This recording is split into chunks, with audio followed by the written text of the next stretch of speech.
Friends, బ్లౌజ్ని stitch చేశాక హ్యాండ్స్కి బ్యాక్ సైడ్ కానీ ఫ్రంట్ సైడ్ కానీ ముడతలు వస్తున్నాయా? అయితే మీరు కటింగ్లోనే ఎక్కడో పొరపాటు చేశారు అని అర్థం. హ్యాండ్ పొడవు 9 ఇంచెస్ తీసుకున్నాను, ఖర్చు కోసం 1 inch extra. Next hand down వచ్చేసి 3.5 ఇంచెస్కి మార్క్ చేసుకున్నాను. హ్యాండ్ లూజ్ 5.5 ఇంచెస్, ఖర్చు కోసం 2 ఇంచెస్కి మార్క్ చేసుకున్నాను.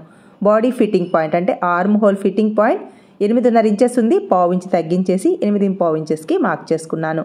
హ్యాండ్ కర్వ్ని ఇలా నీట్గా డ్రా చేసుకోవాలి. బాడీ ఫిట్టింగ్ పాయింట్ ఖర్చు కోసం 2 ఇంచెస్కి మార్క్ చేశాను కదా, ఈ 2 మార్కింగ్స్ని లెగ్ కర్వ్డ్ స్కేల్ని ప్లేస్ చేసి కొంచెం కర్వ్ షేప్ వచ్చేలా ఇలా కట్ చేసుకోవాలి. ఇక్కడ కొంచెం కర్వ్ షేప్ ఇచ్చాను కదా, అదే విధంగా సైడ్ జాయింట్ స్టిచ్ చేసేటప్పుడు స్టిచ్ వేసుకోవాలి. లోతుని కరెక్ట్గా మార్క్ చేసుకోవాలి. హ్యాండ్కి కర్వ్ తీయడం ఎంత ఇంపార్టెంటో లోతు తీయడం కూడా అంతే ఇంపార్టెంట్. లోతుని ఎంత నీట్గా కట్ చేస్తామో ఫిట్టింగ్ అంత పర్ఫెక్ట్గా వస్తుంది. బిగినర్స్ అయితే ఇలా టైలరింగ్ టూల్స్ని యూజ్ చేసి కర్వ్ షేప్ని నీట్గా డ్రా చేసుకోండి. చిన్న సైజ్ బ్లౌజెస్ అయితే 1/2 ఇంచ్, మీడియం సైజ్ 3/4 ఇంచ్, పెద్ద సైజ్ బ్లౌజెస్కి 1 ఇంచ్ వరకు లోతుని మార్క్ చేసుకోవాలి. ఫుల్ వీడియో ఛానల్ నేమ్ క్రింద ఉంది. Please subscribe.